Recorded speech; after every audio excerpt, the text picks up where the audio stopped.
Hey everyone, today I made this Chinese Mongolian beef, which was requested by a few of my viewers.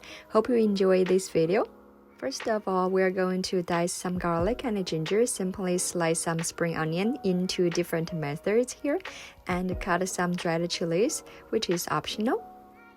Now for the meat, we're going to use beef tenderloin, which is the texture we're going to need for this type of stir-fry dish. Simply slice it and marinate with some cornstarch. Make sure each piece is coated with cornstarch. Now we're going to make this sauce mixture with ingredients I have here and simply mix it all together. Once we're done with the prep work, we're going to deep fry the sliced beef for under a minute. Simply remove from the heat. And now we're going to need to stir fry the diced garlic, ginger, spring onion, and chilies until the aroma comes out. Further adding the sauce mixture.